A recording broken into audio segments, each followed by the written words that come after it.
ሰላምና ጤና በያላችሁበት ይድረሳችሁ ውድ ቤተሰቦቻችን፣ ይህ አዲስ ስፖርት የዩቲዩብ ቻናላችን ነው።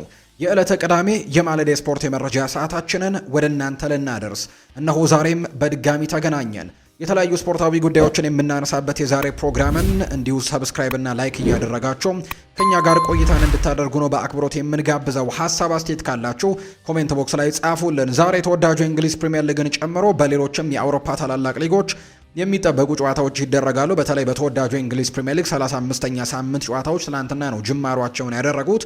ዛሬ ደግሞ ቀጥለው ይደረጋሉ። ከነዚህ መካከል ዛሬ ከሚደረጉት መካከል አርሰናል በሜዳው ኤምሬትስ ስቴዲየም ከማርኮ ሲልቫው ፉልሃም ጋር የሚያደርጉት ጨዋታ ዛሬ ከሚጠበቁት ጨዋታዎች መካከል ይገኝበታል። ይህንን ጨዋታ ማን ያሸንፋል? የውጤት ግምቶቻችሁን ስምና አድራሻችሁን እየጠቀሳችሁ ኮሜንት ቦክስ ላይ ልታጋሩን ትችላላችሁ። ከዛ ቀደም ብሎ ግን ከምሽት 1 ሰዓት ከ30 የአርሰናልና የፉልሃም ጨዋታ ቀደም ብሎ ግን የሚደረጉ ሌሎች የፕሪሚየር ሊግ ጨዋታዎች ዛሬ ዕለተ ቅዳሜ ላይ የሚደረጉ ነው የሚሆነው። በስፔንም እነ ባርሴሎና ዛሬ ጨዋታቸውን የሚያደርጉ ይሆናል።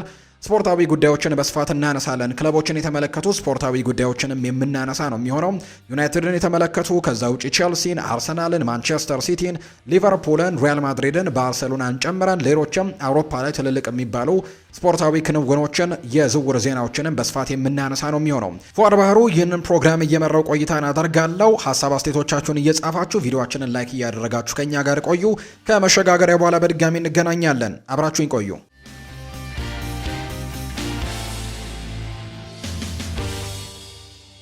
የሀገር ውስጥ መረጃዎችን በማስቀደም ነው የዛሬ ፕሮግራማችንን የምንጀምረው። የኢትዮጵያ ፕሪሚየር ሊግ ጨዋታዎች ትላንትናም ቀጥለው ተደርገዋል። ሲዳማ ቡና የሊጉ መሪ ትላንትና ከቅዱስ ጊዮርጊስ ጋር ጨዋታውን አድርገው በአቻ ውጤት ነው ጨዋታውን ያጠናቀቀው። በኢትዮጵያ ፕሪሚየር ሊግ መርሃ ግብር ቅዱስ ጊዮርጊስ በተለይ በሳምንቱ አጋማሽ በሸገር ደርቢ ሽንፈት ቀምሶ እንደነበር እናስታውሳለን። ትላንትና ደግሞ ከሊጉ መሪ ጋር ያደረገውን ጨዋታ በአቻ ውጤት አጠናቋል። 0-0 በሆናቸው ውጤት ነው ጨዋታው የተጠናቀቀው። ሲዳማ ቡና በፕሪሚየር ሊጉ በ8 ነጥቦች ልዩነትም እየመራ ይገኛል። በአጠቃላይ 55 ነጥቦችን በመሰብሰብ ነው በአንደኛ ደረጃነት የተቀመጠው። በአንጻሩ ቅዱስ ጊዮርጊስ በ36 ነጥቦች 10ኛ ደረጃ ላይ ተቀምጧል። በኢትዮጵያ ፕሪሚየር ሊግ ሌላኛው መርሃ ግብር ባህር ዳር ከተማ ከሽረ መድረገነት ጋር ያደረጉት ጨዋታ እንዲሁ በአቻ ውጤት ነው የተጠናቀቀው። 1-1 በሆናቸው ውጤት ትላንትና ጨዋታው ተጠናቋል። የባህር ዳር ከተማን ግብ ተካልኝ ደጀኔ ሲያስቆጥር ለሽረ መድረገነት ደግሞ ሰለሞን ገብረ ክርስቶስ ነው በራሱ መረብ ላይ ኳስና መረብን ያገናኘው። በዚህም ባህር ዳር ከተማ 37 ነጥቦችን በመሰብሰብ 8ኛ፣ ሽረ መድረገነት በ30 ነጥቦች 18ኛ ደረጃ ላይ የተቀመጠ ቡድን ሆኗል። ወደ ውጭ ሀገር ስፖርታዊ መረጃዎቻችን በቀጥታ እንውሰራችሁ። 35ኛው ሳምንት የተወዳጁ እንግሊዝ ፕሪሚየር ሊግ ትላንትና በተደረገ ጨዋታ ሊድስ ዩናይትድ ከበርንሌ ባደረጉት ጨዋታ ነው ጅማሮን ያደረገው። ዛሬ ደግሞ ተጠባቂ 4 ያክል መርሃ ግብሮች በ35ኛው ሳምንት ይደረጋሉ። ከነዚህ መካከል ግን በርካቶች በጉጉት የሚጠብቁት ልክ ምሽት 1 ሰዓት ከ30 ሲል በኤምሬትስ ስቴዲየም አርሰናልና ፉልሃም የሚያደርጉት ጨዋታ ነው የሚጠበቀው። ከዛ ቀደም ብሎ ግን 3 ያክል ጨዋታዎች ይደረጋሉ። በጂቴክ ኮሚኒቲ ስቴዲየም ብሬንትፈርድ እና ዌስትሃም ዩናይትድ የሚያደርጉት ጨዋታ ይጠበቃል። ብሬንትፈርዶች በተለይ የአውሮፓ ውድድሮች ላይ ተሳትፎችን ለማግኘት በተለይ የዩሮፓ ሊግ እና የኮንፈረንስ ሊግ ቦታ ላይ ለመድረስም በጣም ትልቅ ትንቅንቅ እያደረጉ ይገኛሉ። እርግጥ ነው ያለፉትን 6 ጨዋታዎች ማሸነፍ ያልቻለ ቡድን ነው። 5ቱን ባቻ ውጤት አጠናቋል። ባለፈው ደግሞ በሳምንቱ መጨረሻ ላይ ያደረገውን መርሃ ግብር በማንቸስተር ዩናይትድ በ34ኛው ሳምንት መሸነፉን እናስታውሳለን። ነገር ግን 48 ነጥቦችን ነው መሰብሰብ የቻለውና የዛሬውን ጨዋታ ማሸነፍ የሚችል ከሆነ ሌሎች ቡድኖች ጨዋታቸውን እስኪያደርጉ ድረስ ነጥቡን 51 አድርሶ 6ኛ ደረጃ ላይ መቀመጥ የሚችልበት እድሉ ስላለው አሁንም የአውሮፓ ውድድር ተስፋዎቹ እስካሁን ድረስ አልተሟጠጡም። ስለዚህ ብሬንትፈርድ የዛሬው ጨዋታ በሜዳው የሚያደርገው መርሃ ግብር ወሳኝ ይሆናል ተብሎ ይታሰባል። ሌላኛው ዌስትሃም ዩናይትድ ደግሞ ላለመውረድ እየተፋለመ ነው የሚገኘው። ካለፉት 5 ጨዋታዎች 1 ጨዋታ ብቻ ነው የተሸነፈው ይሄ ቡድን። ከዛ ውጭ ደግሞ ያለፉትን 3 ጨዋታዎች መካከል 2ቱን በአሸናፊነት 1ዱን በአቻ ውጤት ያጠናቀቀበት ውጤት ነው ያስመዘገበውና የኑኖ ኤስፕሬንቶ ሳንቶ ቡድን በፕሪሚየር ሊጉ ለመትረፍ በጣም ትልቅ ትግሎችን እያደረገ ነው። ተፎካካሪው ደግሞ ቶተንሃም ነው። ሁለቱ የወራጅ ቀጠና ቦታዎች 19ኛና 20ኛ ደረጃ በበርንሌና በወልቭስ ተይዘው መውረዳቸውን አረጋግጠዋል። አሁን 18ኛ ደረጃን ይዞ ወደ ታችኛው ወደ ሻምፒዮንሺፕ የሚወርደውን ቡድን ለመለየት ግን በዌስትሃምና በቶተንሃም በይበልጥ በእነዚህ ሁለት ክለቦች መካከል በሚቀጥሉት ሳምንት የሚደረጉት ጨዋታዎች ትልቅ ፉክክር ይኖራቸዋል ተብሎ ይታሰባል። ዛሬ ዌስትሃም ዩናይትድ ቀደም ብሎ ጨዋታውን ያደርጋል። ከብሬንትፈርድ ጋር የሚያደርጉት ጨዋታ ላለመውረድ በሚደረገው ትግል ውስጥ በጣም ትልቅ ጨዋታ ይሆንለታል ተብሎ ይታሰባል። ምናልባት ከዚህ ጨዋታ ነጥብ ይዞ መውጣት ከቻለ ቶተንሃም ላይ ጫናዎችን የሚያሳድርበት እድሉን ያገኛል። በተለይ ቶተንሃም በዚህ ሳምንት አስቶን ቪላ ጋር ጨዋታውን እንደማድረጉ ጠንከር ያለ ተፋላሚ እንደመጠበቁ ምክንያት ዌስትሃም ዩናይትድ የዛሬውን ጨዋታ ማሸነፍ በትልቁ እድሎቹን ያገኛል ተብሎ ይታሰባል። ነገር ግን አሁንም ቢሆን በሁለቱ ቡድኖች መካከል ያለው የነጥብ ልዩነት 2 ስለሆነ ቀጣይ ጨዋታዎች በጣም በትልቅ ጉጉት ነው የሚጠበቁት። ዛሬ ቀን 11 ሰዓት ሲል በጂቴክ ኮሚኒቲ ስቴዲየም ብሬንትፈርድ እና ዌስትሃም ዩናይትድ ጨዋታቸውን ያደርጋሉ። ሌላኛው ሴንት ጄምስስ ፓርክ ላይ የሚደረገው ኒውካስል ዩናይትድ እና ብራይተን የሚያደርጉት ጨዋታ ነው። ይህም ጨዋታ እንዲሁ ይጠበቃል። በተለይ ግን ለብራይተን በጣም ተጠባቂ ጨዋታ ነው። ምክንያቱም ብራይተን አሁን 6ኛ ደረጃ ላይ ነው የተቀመጠው። የዩሮፓ ሊግን ቦታ ለማግኘት በጣም ትልቅ ቦታ ላይ ነው የሚገኘውና በተለይ ካለፉት 5 ጨዋታዎች 4ቱን በድል ያጠናቀቀ፣ አንዱን ጨዋታ በአቻ ውጤት ምንም አይነት ሽንፈት ያልገጠመው ቡድን ነው ባለፉት 5 ጨዋታዎች የፋቢያን ሆርዝሌር ቡድን። ስለዚህ የአውሮፓ ውድድሮች ላይ በድጋሚ እንግዲህ ተደላድሎ ለመቀጠል የዛሬውን ጨዋታ ማሸነፍ ትልቅ እድልን ይከፍትለታል ተብሎ ይታሰባል። በአንጻሩ ለኒውካስል ዩናይትድ የዛሬው ጨዋታ ምናልባት ደረጃውን ካሻሻለለት ካልሆነ በስተቀር የአውሮፓ ተሳትፎችን የማግኘት እድሉ በጣም ጠባብ ነው። የኤዲሃው ቡድን በጣም አስቸጋሪ የውድድር ዓመትን ነው ዘንድሮ እያሳለፈ የሚገኘው። በተለይ 2016 ከገባ ደግሞ ከድጡ ወደ ማጡ እየሄደ ይገኛል። ኒውካስል ዩናይትድ ያለፉትን 4 ጨዋታዎች በሙሉ በተከታታይ ሽንፈት የገጠመው ቡድን ነው።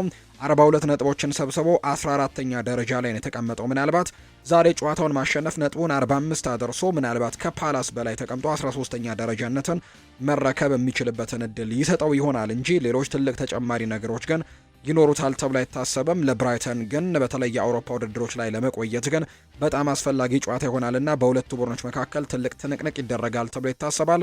ጨዋታው በሴንት ጄምስስ ፓርክ ቀን 11 ሰዓት ላይ የሚደረግ ነው። ሌላኛው ቀን 11 ሰዓት ላይ የሚደረገው ጨዋታ በሞሊኒው ስቴዲየም የሚደረግ ነው። መውረዱን ያረጋገጠው ወልቨርሃምፕተን ወንደረርስ ከሌብሪስ ቡድን ሰንደርላንድ ጋር የሚያደርጉት ጨዋታም ዛሬ ይጠበቃል። ወልቨርሃምፕተን ወንደረርስ እንግዲህ መጨረሻ ደረጃ ላይ የተቀመጠ ቡድን ነው። ባለፉት ጥቂት ዓመታት በጣም ኮከብ የነበሩ ተጫዋቾችን በተለይ ድንቅ ፖርቱጋላዊያን ተጫዋቾችን ያስመለከተን ቡድን ዘንድሮ ባልተጠበቀ ሁኔታ መውረዱን ያረጋገጠ ቡድን እንደሆነ ይታወሳል። አምና እንኳን እነ ማቲያስ ኩኛን እነ ሪያን አይት ኑሪን ጨምሮ በጣም ቆንጆ እግር ኳስን የሚጫወት አይነት ቡድን እንደነበር እናስታውሳለን። ዘንድሮ ግን ሳይጠበቅ የመጨረሻ ደረጃውን ይዞ መውረዱን ያረጋገጠ ቡድን ሆኗል። ዛሬ እንግዲህ የቀሩት 4 ጨዋታዎች እንግዲህ ደረጃውን የተወሰነ ምናልባት 19ኛ ደረጃ ላይ ለመድረስ ካልሆነ ወይ ደግሞ ነጥቦቹን ትንሽ ከፍ አድርጎ ካልሆነ በስተቀር መውረዱን ያረጋገጠ ቡድን ነው። ዛሬ በሜዳው ሞሊኒው ስቴዲየም ደግሞ ጨዋታውን ያደርጋል። ሰንደርላንድ በአንጻሩ ከታችኛው ሊግ መጥቶ ዘንድሮ በተለይ ተመልሶ ይወርዳል ተብሎ ከተጠበቁት ቡድኖች መካከል ዋነኛው ነበር። ነገር ግን በመጀመሪያው ዙር ያስመለከተን በጣም ጠንካራ አቋሙ በሁለተኛው ዙር ባይደግመውም ነገር ግን አሁን 12ኛ ደረጃ ላይ የተቀመጡት 46 ነጥብ አላቸው። የዛሬውን ጨዋታ ማሸነፍ ደግሞ ምናልባት እስከ 8ኛ ደረጃ ድረስ መምጣት የሚችሉበትን እድል ይሰጣቸዋል ተብሎ ይታሰባል። ምክንያቱም ዛሬ ማሸነፍ የሚችሉ ከሆነ 49 ነጥብ ላይ ይገባሉ። 8ኛ ደረጃ ላይ የተቀመጠው ቼልሲ ነው። ስለዚህ እሱን መብለጥ ይችላሉ። 49 ነጥብ መሰብሰብ ይችላሉ። ቼልሲ ያው ጨዋታውን እስኪያደርግ ድረስ ማለት ነውና የሌሎች ቡድኖች ውጤቶች የሚጠበቁ ቢሆንም ነገር ግን ደረጃውን ለማሻሻል በትልቁ ጥቅም ይኖረዋል ተብሎ ይታሰባል። ቀን 11 ሰዓት የሚደረገው ሌላኛው ጨዋታ ነው። ዛሬ በጉጉት የሚጠበቀው ጨዋታ ግን ቀደም ብዬ እንደገለጽኩላችሁ ልክ ምሽት 1 ሰዓት ከ30 ሲል በኤምሬትስ ስቴዲየም አርሰናልና ፉላም የሚያደርጉት ጨዋታ ዛሬ በርካቶች በጉጉት የሚጠብቁት ጨዋታ ነው። ይህ ጨዋታ በኤምሬትስ ይደረጋል። ለዋንጫ ፉክክሩ በተለይ አርሰናል ዛሬ ጨዋታውን ማሸነፍ የሚችል ከሆነ ማንቸስተር ሲቲ ቀሪ መርሃ ግብሮች እስኪያደርግ ድረስ በ6 ነጥብ ልዩነት ማድረግ ይችላልና ይህ ጥያቄ ትናንትና ለአሰልጣኝ ፔፕ ጓርዲዮላ ቀርቦለት ነበር። ማየት ያለባችሁ እኛም 2 ቀሪ ጨዋታዎች እንደሚቀሩን ነው እንጂ አርሰናል ቀድሞ ተጫውቶ 6 ነጥብ መሰብሰቡ ያን ያክል ትልቅ ነገሮችን አይሰጠውም ሲልም ጭምር ተናግሯል። ፔፕ ጓርዲዮላ እኛ ምን ማድረግ እንዳለብን እናውቃለን ሲልም ጭምር ነው የተናገረው። ከዛ ውጪ ግን ኢያን ዋይት የቀድሞው የአርሰናል ሌጀንድ ተጫዋችም እንዲሁ ሀሳቡን ሰጥተዋል። አርሰናል ጨዋታን እንዲያሸንፍ ብቻ አይደለም የምንፈልገው፣ ከዚህ በኋላ በሚኖሩ ጨዋታዎች ላይ ጎሎችን በደንብ አድርጎ እንዲያስቆጥር እንፈልጋለን። አርሰናል እንዲያሸንፍ ብቻ አይደለም ጉጉቴ ጎሎችን እንዲያስቆጥርም ጭምር ነው ሲል ኢያን ዋይት ተናግሯልና በቀጣይ ጨዋታዎች ላይ የሚደረጉ እያንዳንዱ ድሎች የሚቆጠሩ እያንዳንዱ ጎሎች በዋንጫው ተሳትፎ ላይ ወይም በዋንጫው ፉክክር ላይ በጣም ትልቅ ተጽዕኖ ይኖራቸዋልና ዛሬ የሚደረገው ጨዋታም በጉጉት እንዲጠበቅ አድርጎታል። አርሰናል የማሸነፍ ቅድመ ግምትን አግኝተዋል። በዛሬው ጨዋታ ላይ ሚኬል ሜሪኖ እና ጁሊያን ቲምበር በጨዋታው ላይ አይኖርም። ካይ ሃቨርትስም በሳምንቱ አጋማሽ ለሚደረገው የአትሌቲኮ ማድሪድ የመልስ ጨዋታ ይመለሳል እንጂ በዛሬው ጨዋታ ላይ እንደማይኖር አሰልጣኝ ሚኬል አርቴታ ቀደም ብለው ተናግረዋል። በኋላ ላይ በስፋት እናነሷለን። የአሰልጣኝ ሚኬል አርቴታን ሰፊ ቃለ ምልልሶችን በኋላ ላይ እናነሷለን። የማርቲን ኦዴጋርድ ጉዳይ ግን የመሰለፍና ያለመሰለፉ ጉዳይ እስካሁን የተረጋገጠ ነገር እንደሌለው የሚያሳዩ መረጃዎች ናቸው እየወጡ የሚገኙት። የእነዚህ ሁለት ቡድኖችን ያለፉትን 3 የእርስ በርስ ግንኙነት ከተመለከትን አርሰናል የበላይነት አለው። በመጀመሪያው ዙር ጭምር ወደ ፉላም ክራቨን ኮቴጅ አቅንተው ያደረጉትን ጨዋታ አርሰናል 1-0 በማሸነፍ ነበር የወጣው። ከዛ ውጭ ግን አምና የተደረጉ የፕሪሚየር ሊግ ጨዋታዎችን በኤምሬትስ ስቴዲየም የተደረገውን አርሰናል 2-1 አሸንፎ ነበር። ከዛ ውጭ በክራቨን ኮቴጅ የተደረገውን ደግሞ አንዳቻ ነበር ያጠናቀቁ። ስለዚህ ካለፉት 3 ጨዋታዎች ሁለቱን አርሰናል አሸንፎ በአንዱ ጨዋታ ደግሞ አቻ የተለያዩበት ውጤት ነበር የተመዘገበው። ፉልሃሞች የአውሮፓ ተሳትፎን ለማግኘት እነሱም ትልቅ እድል አላቸው። ምክንያቱም 48 ነጥብ ይዘው 10ኛ ደረጃ ላይ የተቀመጡት ጨዋታን ማሸነፍ ምናልባት ወደ 51 ነጥብ ያደርሳቸዋል እና 6ኛ ደረጃ ላይ ዩሮፓ ሊግ ላይ የተቀመጠው ብራይተን 50 ነጥብ ነው ያለው። ስለዚህ ትልቅ ፉክክሮችን ማድረግ የሚችሉበት እድሉ አላቸው። አሁንም የአውሮፓ ተሳትፎን የማግኘት እድል ስላላቸው የዛሬው ጨዋታ ትልቅ ፉክክርን የምንመለከትበትና በጉጉት እንዲጠበቅ ያደረገው አጋጣሚ ያ ሊሆን እንደሚችል በርካቶች ያምናሉ። ዛሬ ምሽት ግን ጨዋታው ይደረጋል። ልክ ምሽት 1 ሰዓት ከ30 ሲል የኤምሬትስ ስቴዲየሙ ጨዋታ በጉጉት የሚጠበቅ ጨዋታ ነው። ሌሎች ሊጎች ላይም የሚደረጉ ጨዋታዎችን በወፍ በረር እንቃኝላችሁ ውድ ቤተሰቦቻችን። በጀርመን ቡንደስሊጋ ባየር ሚኒክ ሻምፒዮን መሆኑን ባረጋገጠበት ሊግ ዛሬ ባየር ሚኒክ ከሄዲንሃም ጋር ይጫወታል። ቀን 10 ሰዓት ከ30 ላይ የሚደረግ ጨዋታ ነው። በዚህ ጨዋታ ላይ ወሳኝ ተጫዋቾቹን በቋሚነት ያሰልፋል ተብሎ አይጠበቅም ቪንሰንት ኮምፓኒ፣ ምክንያቱም የጀርመን ቡንደስሊጋ ሻምፒዮን መሆናቸውን አረጋግጠዋል። በሳምንቱ አጋማሽ ደግሞ ሌላ በጉጉት የሚጠበቅ ጨዋታ በአውሮፓ ቻምፒየንስ ሊግ ከፓሪስ ሰን ዠርሜን ጋር በሜዳቸው አሊያንዝ አሬና ያደርጋሉና በዚህ ጨዋታ ላይ አብዛኞቹን ቋሚ ተሰላፊዎች ተጠባባቂ ያደርጋል ተብሎ ይታሰባል። ከዛ ውጪ አይንትራክ ፍራንክፈርት ከሃምበርግ ጋር ይጫወታል። ሆፌኒየም ከስቱትጋርት፣ ኡኒየን በርሊን ከኮሎኝ፣ ቨርደር ብሬመን ከኦግስበርግ ጋር ይጫወታሉ። እነዚህ ጨዋታዎች በሙሉ ቀን 10 ሰዓት ከ30 ነው የሚደረጉት። ምሽት 1 ሰዓት ከ30 ሲል ባየር ሌቨርኩዘን በሜዳው ባይ አሬና ከአረቢ ለብዚሽ ጋር የሚያደርገው ጨዋታ ይጠበቃል። በፍሬንች ሊግ 1 ዛሬ ተጠባቂ ጨዋታዎች አሉ። ከሚጠበቁት ጨዋታዎች በሙሉ ግን የዛሬው ልክ ምሽት 1 ሰዓት ላይ የሚደረገው የሴስ ፋብሪጋሱ ቡድን ኮሞ ከአንቶኒዮ ኮንቴው ናፖሊ ጋር የሚያደርጉት ጨዋታ በርካቶች በጉጉት ይጠብቁታል። በአውሮፓ ቻምፒየንስ ሊግ ተሳትፎን ለማግኘት የሴስ ፋብሪጋስ ቡድን በጣም ትልቅ ተስፋዎች ያሉት እና የዛሬውን ጨዋታ ማሸነፍም ተስፋውን በደንብ ያለመልምልታል ተብሎ ይታሰባል። ነገር ግን ተጋጣሚው ናፖሊ ነው። ጠንከር ያለ ጨዋታና ጠንከር ያለ ፉክክርን እንመለከታለን ተብሎ ይታሰባል። ከዛ በፊት ኡዲኒዜና ቶሪኖ ይጫወታሉ። ከዛ በኋላ ደግሞ አታላንታ በቤርጋሞ ከዤኗ ጋር የሚያደርገው ጨዋታ ዛሬ ነው የሚደረገው። በስፓኒሽ ላሊጋም እንዲሁ ጨዋታዎች ይደረጋሉ። ቪያሪያል በኢስታዲዮ ዴላ ሴራሚካ ሌቫንቴን ይገጥማል። ከዛ ውጪ ቫሌንሲያ በኢስታዲዮ ሜስታያ ከአትሌቲኮ ማድሪድ ጋር የሚያደርገው ጨዋታ ይጠበቃል። አትሌቲኮ ማድሪድ በሳምንቱ አጋማሽ ከአርሰናል ጋር የአውሮፓ ቻምፒየንስ ሊግ የመልስ ጨዋታውን በኤምሬትስ ስቴዲየም ስለሚያደርግ በዛሬው ጨዋታ ላይ እነ ሁሊያን አልቫሬዝን እና አሌክዛንደር ሶርሎትን ጨምሮ ወሳኝ ተጫዋቾቹን እነ ጁሊያኖ ሲሞኔን ጭምር ተጠባባቂ የቡድን ስብስብ ውስጥ እንዳላካተተ ጭምር ሰምተናል። ለአርሰናሉ ጨዋታ እንዲያርፉ በማሰብ በተለይ በላሊጋው ላይ ጥሩ ግስጋሴንም እያደረጉ አይደለምና በዚህ ምክንያትም እንደሚያርፉ ይታመናል። ቀን 11 ሰዓት ከሩብ ላይ የሚደረግ ጨዋታ ነው። ዲፖርቲቮ አላቬስ ከአትሌቲክ ቤልባኦ፣ ከዛ ውጪ ኦሳሱና ልክ ምሽት 4 ሰዓት ሲል ከባርሰሎና ጋር የሚያደርጉት ጨዋታ ዛሬ የሚጠበቁ የስፓኒሽ ላሊጋ መርሃ ግብሮች ናቸው። የመጨረሻው ዳሰሳችን ፍሬንች ሊግ 1 ይሆናል። ናንተስ ከኦሎምፒክ ደ ማርሴ፣ ፓሪስ ሰን ዠርሜን በሜዳው ፓርክ ደ ፕሪንስ ከሎሪዮ ጋር ምሽት 12 ሰዓት ላይ ጨዋታውን ያደርጋል። ሜትስ እና ሞናኮ፣ ኒስ እና ሌንስ ደግሞ ዛሬ የሚያደርጓቸው ጨዋታዎች እንደሆኑ ነው የወጣላቸው መርሃ ግብር የሚያሳየው። ክለቦችን የተመለከቱ ስፖርታዊ ጉዳዮችን ደግሞ ወደ እናንተ እናደርስ። የማንቸስተር ዩናይትድን ጉዳዮች በማስቀደም ነው የምንጀምረው። ዩቬንቱስ በዚህ የክረምት ተጫዋቾች የዝውውር መስኮት ሜሰን ግሪንውድን ከማርሴይ ለማስፈረም ከፍተኛ ፍላጎት እንዳላቸው ይፋ ተደርጓል። ለዝውውሩም ትልቅ ገንዘቦችን ለማቅረብ ተዘጋጅቷል የሚሉ መረጃዎች እየወጡ ይገኛሉ። በዚህ መሰረትም ማንቸስተር ዩናይትድ በጣም ጠቀም ያለ ገንዘብን ከዚህ ተጫዋች ዝውውር እንደሚያገኝ ነው በርካቶች የሚያውቁት። ማርሴዎች በቀጣዩ የውድድር ዘመን ለቻምፒየንስ ሊግ ማለፍ የማይችሉ ከሆነ ተጫዋቹን ለመሸጥ የሚገደዱበት ሕግ ወይም ደግሞ አንቀጽ እንዳለ ነው በርካቶች የሚያነሱትና በዚህ መሰረትም ዩቬንቱስ ለዚህ ተጫዋች ከፍ ያለ ገንዘቦችን ያቀርባል ተብሎ ይታሰባል። ማንቸስተር ዩናይትድ ደግሞ በውሉ ላይ ከ40 እስከ 50% ድረስ ያገኛሉ። ምናልባት ለምሳሌ 50 ሚሊዮን ፓውንድ የሚሸጥ ከሆነ ግማሹን የሚወስደው ማንቸስተር ዩናይትድ ነው፣ 25 ሚሊዮን ፓውንድን ያገኛል። ስለዚህም ሴሎን ክሎዝ የሚባል ወይም ደግሞ የሽያጭ ድርሻ ያለው በመሆኑ ነው ይህንን ነገር ለማርሴይ ሲሸጥላቸው ያንን ነገር ስላካተቱ አሁን ላይ ከዚህ ዝውውር እስከ 50%ም ሊያገኙ የሚችሉበት እድሉ አላቸውና ከተሳካ የዝውውር ዋጋው ግማሽ ያክልን ማንቸስተር ዩናይትድ ነው የሚወስደው። ይሄ ደግሞ በክረምቱ ለሚያደርጉት የተጫዋቾች ዝውውር ላይም ጠቃሚ ነገር ይሆንላቸዋል ተብሎ እንደሚታሰብ ነው ጋዜታ ዴሎ ስፖርት ነው የጣሊያኑ የመረጃ ምንጭ ይህንን መረጃ እያጋራ የሚገኘው። ኢኒዮሶች ማንቸስተር ዩናይትድ በ2027-28 የውድድር ዓመት ከሁለት ዓመት በኋላ ማለት ነው በፕሪሚየር ሊጉን ዋንጫ ማሳካት እንደሚችሉ በጥሩ መንገድ ላይ እንዳሉ ጭምርም እምነቱ አላቸው። ያኔ ነው እቅድ የያዙት። ማንቸስተር ዩናይትድ በ2027-28 የውድድር ዓመት ቡድኑን ገንብቶ ለዚህ ያኔ ለ2027-28 የውድድር ዓመት የዋንጫ ተፋላሚና ዋንጫውን ማሳካት የሚችል ቡድን መገንባት እንደሚችሉ ያምናሉ ኢኒዮሶችና ጥሩ ግስጋሴ ላይም ጥሩ መንገድ ላይም እንዳሉ ጭምር ነው የሚሰማቸው። እንዲያውም አንዳንድ የቦርዱ አባላት ቀጣዩ የዝውውር መስኮት ስኬታማ ከሆነ ምናልባት በሚቀጥለው የውድድር ዓመትም ለዋንጫ መፎካከር የሚቻልበት ጠንካራ እምነት እንዳላቸው ጭምር ነው የሚናገሩት። ትልቁ እቅዳቸው 2027-28 የውድድር ዓመትን ለዋንጫ መፎካከር ነው። ነገር ግን በክረምቱ የሚደረጉት ዝውውሮች ደግሞ ምናልባት ቀጣይ ዓመትም ለዋንጫ የሚፎካከር ቡድን ለመስራት እድሉ እንዳላቸው ጭምር ያምናሉ የማንቸስተር ዩናይትድ ሰዎች። የካታላኑ ግዙፍ ክለብ ባርሰሎና በማርከስ ራሽፎርድ የውል ስምምነት ላይ የነበረውን የ20 ሚሊዮን ፓውንድ የቋሚ ዝውውርን የመክፈል ፍላጎት እንደሌለው ነው እየተነገረ የሚገኘው።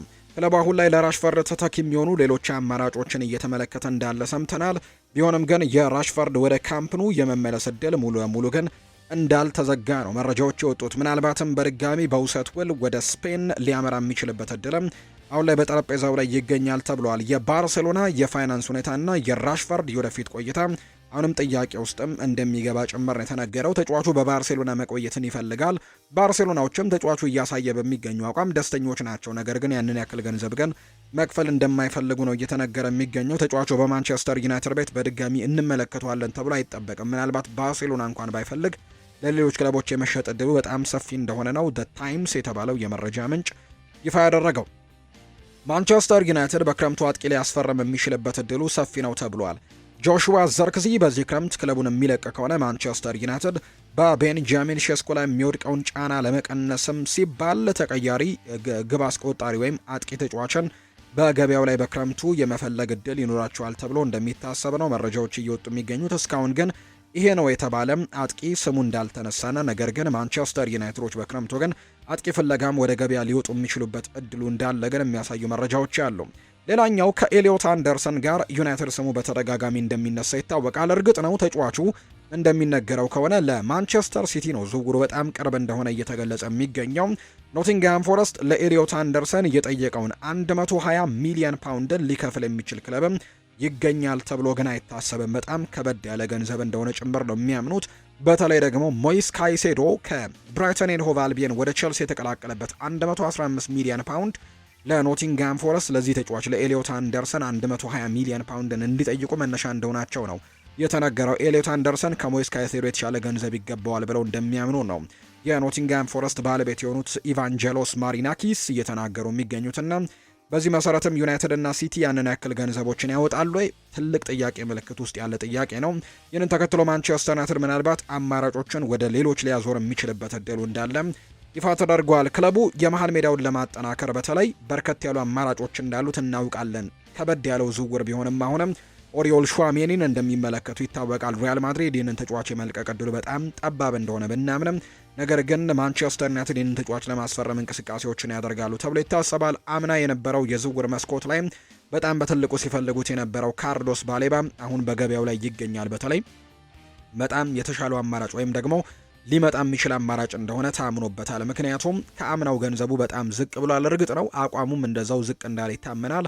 ነገር ግን ተጫዋቹ ደግሞ አሁን ማንቸስተር ዩናይትድ የሚጠይቀው ከሆነ ያለማመንታት መቀላቀል እንደሚፈልግ ይፋ ተደርጓል። ነገር ግን ከኳሊቲ አንጻር ግን ምናልባት ዝቅ ያለው ኦፕሽን ሊሆን እንደሚችል ነው የሚገምቱት። እንደ አምኖ አይደለምና ብቃቱም በርካቶች ጥያቄ ያለባቸው። ከዛ ውጭ ግን እነ ሳንድሮ ቶናሊ እና እነ አደም ዋርተን ጭምር በዝርዝር ውስጥ አካቶ ጥያቄዎችን ለማቅረብ እየተንቀሳቀሰ እንደሚገኝ ነው በማንቸስተር ዩናይትድ በኩል መረጃዎችን እየሰማን የምንገኘው። ዩናይትድ ከመሃል ሜዳ ተጫዋቾቹ መካከልም ለቡድኑ የሚመጥለውን ለማስፈረምም ጥብቅ ክትትል እያደረገ እንደሚገኝ ጭምር መረጃዎች ይወጣሉ። ሌላኛው ከማንቸስተር ዩናይትድ የዝውውር ጉዳዮች ጋር የሚነሳው ስም የራፋኤል ሊያኦ ጉዳይ ነው። ዩናይትዶች ራፋኤል ሊያውን በተጫዋች ቅይር መልክም ሊያስፈርሙት ሙከራዎችን ያደርጋሉ ተብሎ ይታሰባል። ይህንን ተጫዋች ለማስፈረም በጣም በርከት ያሉ አማራጮች ወይም በጣም በርከት ያሉ ክለቦች ጥያቄዎችን ለማቅረብ ፍላጎት እንዳላቸው በተደጋጋሚ ይነገራል። ነገር ግን ማንቸስተር ዩናይትድም ራፋኤል ሊያውን ለማስፈረም ፍላጎት ካላቸው ክለቦች መካከል አንደኛው ነው። ዩናይትድ የግራ መስመሩን ለማጠናከር የተለያዩ አማራጮችን እየተመለከተ ነው። የኤሲ ሚላኑን ራፋኤል ሊያውን በእጃቸው ለማስገባትም ጆሹዋ ዘርክዚን በዝውውር ውስጥ ማካተትና በቅይር መልክና እንዲሁ ገንዘቦችን ቀርበው ጨምረው ለማስፈረም ፍላጎታቸው አለው። በዚርክዚ ላይ 20 ሚሊዮን ፓውንድ በመጨመር ነው ለጣሊያኑ ክለብ ጥያቄ ለማቅረብ ማሰባቸው የተሰማው። በማንቸስተር ዩናይትድ ቤት በቂ መጫወት እድልን ያላገኘው ተጫዋቹ በአሁኑ ወቅት ከ22 እስከ 25 ሚሊዮን ዩሮ የሚገመት ዋጋ እንዳለውም ጭምር የሚያሳዩ መረጃዎችን ነው ጋዜታ ዴሎ ስፖርት እያወጣ እንደሚገኝ መረጃዎች እየጠቆሙት።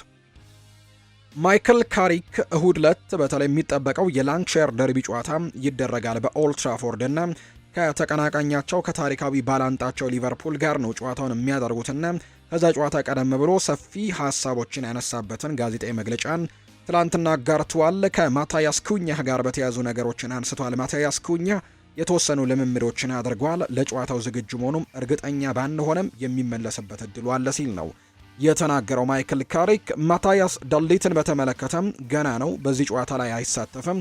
ከዚህ ውጭ ግን በቡድን ውስጥ በጥሩ ሁኔታ ላይ ይገኛል ሲልም ጭምር የተናገረው ከሊቨርፑል ጋር ስለሚደረገው ተጠባቂ ጨዋታም ጥያቄ ቀርቦለት ሲናገር ይሄ ጨዋታ ያለምንም ጥርጥር በላቀ ሁኔታ ከምጠብቃቸው ጨዋታዎች መካከል አንደኛው ነው ብሎታል። በእጅጉ ጎልቶ የሚታይ ትልቅ ጨዋታ ነው። ከሌሎች ቡድኖች ጋር ተቀናቃኝነት ቢኖረንም የዚህኛው ትንቅንቅ ግን ከሁሉም በላይ ነው ሲልም ጭምር ይናገራል። በዚህ ጨዋታ ውስጥም የተለየ ስሜት እንዳለ ጭምር ነው የሚናገረው ሀሳቡን ሲሰጥ። ማይክል ካሪክ ስለ ኮቢ ማይኖ ኮንትራት መፈረምም ጥያቄ ቀርቦለት ነበር። እዚህ ከመጣውኝ ጀምሮ በኮቢ ማይኖ ብቃት እጅጉን በጣም ተደንቅ ያለው ብለዋል። ኮቢ የዚህ የእግር ኳስ ክለብ እውነተኛ መገለጫም ጭምር ነው። ከአካዳሚ ወጥቶ ህልሙን እያሳካ የሚገኝ ወጣት ተጫዋች ነውና ሲልም ነው ያሞካሸው። በተለይም ባለፉት ጥቂት ጨዋታዎች ላይ ላሳየው ብቃትም እጅጉን ላመሰግነው ፈልጋለሁ፣ እጅግ ድንቅ ነበር ሲልም አሞካሽቶታል። አዲስ ኮንትራት በመፈረሙ እኔን ጨምሮ በክለብ ውስጥ ያለ እያንዳንዱ ሰው በጣም ደስተኛ ሆኗል ሲልም ነው ማይክል ካሪክ የሚናገረው። ማይክል ካሪክ ስለ ቡድኑ ጥልቀትና የወደፊት እቅድም እንዲሁ ተጠይቆ ምላሹን ሲናገር ይህ ባለፉት 3 ወይም 4 ወራት ካሳለፍነው የተለየ ፈተና ነው። ይሄኛው ትልቅ ደግሞ እንዲሁ ተፈጥሯዊ ሂደትና እኛም ልንደርስበት የምንመኘው ደረጃ ላይ ነው ያለነው። በሊጉ ትልቅ ደረጃን ይዘን ካጠናቀቅንና ያንን ማድረግ ከቻልን ደግሞ አዎንታዊ ነገር ይሆናል ብሏል። ሁልጊዜም ቢሆን ቡድናችንን ለማሻሻልና ይበልጥ ጠንካራ ለመሆንም እየሰራን እንገኛለን። ይህም በጥራትም ይሁን በቡድን አወቃቀር አሊያም በተጫዋቾች ስብጥርም ወደፊት ለመራመድ ዘወትር ጥረት የምናደርግበት ይሆናል ሲልም ጭምር እንዲሁ ተናግሯል። ስለ ኮቢ ማይኖ ሲናገር ራሱን የሚያሳይበት መድረክን በመስጠትና በራሱ ላይ ያለውን እምነት እንዲጨምር በማድረግም እየረዳ ነው እንገኛለን። እሱ በየጊዜው የሚጫወትበት መንገድ አዳዲስ ነገሮችን እየጨመረ ነው። ከዚህ የተሻለ አስደናቂ አቅም አሉት። ይህ የተፈጥሯዊ እድገት ደግሞ አዲስ ኮንትራት አስገኝቶለታል። በዚህም ሁሉም ሰው በጣም ተደስቷል ነው ያለው። ለረጅም ጊዜ እዚህ እንደሚቆይና ቀጣይ ዋንጫዎችንም የሚያሳካ ቡድን ውስጥም አካል እንደሚሆን ተስፋ አደርጋለሁ ብሏል። ካሴሜሮ ለረጅም ጊዜ ብቃቱን አስጠብቆ ስለመቆየቱም ጥያቄ ቀርቦለት ለእያንዳንዱ ተጫዋች ምን ያክል ነፃነት እንደምትሰጣቸው ማወቅ በጣም ትኩረት የሚስብ ጉዳይ ነው። ወጣት ተጫዋቾችን አንዳንዴ ከሜዳ ርቀህ ይበልጥ እንዲጎለብቱ ማድረግ ያስፈልጋል። ነገር ግን እድሜያቸው ከ30 በላይ የሆኑ ተጫዋቾች ደግሞ ትልቅ ተሞክሮ አላቸው፣ ራሳቸውንም በሚገባ ስለሚያውቁ ልታምናቸው ይገባል ሲልም የተናገረው። የካሴሜሮን ጠንካራ ጎን እናውቀዋለን፣ ስለዚህም በሱ ጥንካሬ ላይ ተመስርተን እንጫወታለን። በእንደዚህ አይነት ከፍተኛ ደረጃ ላይ ለረጅም ጊዜ መጫወት ደግሞ ብዙ መስዋዕትነቶችን ይጠይቃለን ብሏል። ካሴሜሮ እስካሁን ያከናወናቸው ነገሮችን ለማሳካት ትልቅ ዋጋን ከፍሏል። ለዚህም ደግሞ ትልቅ አድናቆት ይገባዋል ሲልም ጭምር ነው የተናገረው። በመጨረሻ የሚያነሳው ሌላኛው ሀሳብ ደግሞ ከሊቨርፑል በላይ መሆናችን የቡድኑን መሻሻል በግልጽ ያሳያል። ወደዚህ ጨዋታ የምንገባውም በጣም ጥሩ በሆነ አቋም ላይ ሆነን ነው። የሊጉን ሁኔታ በሚገባ አከታተለው ነበር፣ ነገር ግን አሁን ላይ ትኩረታችን እሱ ላይ አይደለም። ይህንን ጨዋታ በተናጠል እንደ አንድ ትልቅ ጨዋታ ነው የምመለከተው ሲልም ጭምር ተናግሯል። የማንቸስተር ዩናይትድ አሰልጣኝ ካሪክ የሊቨርፑል ጨዋታ የተለየ እንደሚሆን ይናገራል። የሊቨርፑል ጨዋታ ከምወዳቸው ጨዋታዎች አንደኛው ነው ያለ ጥርጥር ሲልም ይናገራል። ካሪክ በጣም የተለየ ጨዋታ ነው ሲልም ይገልጸዋል። ስለዚህም በቡድን ውስጥ ደግሞ በጣም ትልቅ ይህንን ጨዋታ ለማሸነፍ ትልቅ መነሳሳት አለ ሲልም ጭምር ነው የተናገረው። ይህ ጨዋታም ነገ 11 ሰዓት ከ30 ሲል ሊቨርፑልና ማንቸስተር ዩናይትድ በኦልድ ትራፎርድ ጨዋታቸውን ያደርጋሉ።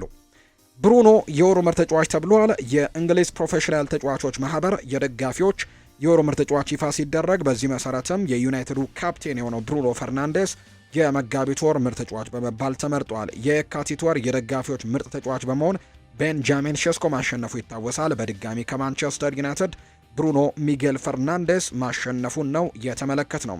ከዛ ውጭ ግን ካርሎስ ካሴሜሮ ደግሞ የማንቸስተር ዩናይትድ የወሩ ምርጥ ተጫዋች የሚለውን ሽልማት እንዳሸነፈ ነው መረጃዎች ይፋ የተደረጉት። አርሰናልን የተመለከቱ መረጃዎችን ደግሞ እናንሳ። በተጫዋቾች ላይ የማየው የዋንጫ ማሸነፍ ረሃብ ነው ብሏል ሚኬል አርቴታ ሲናገር።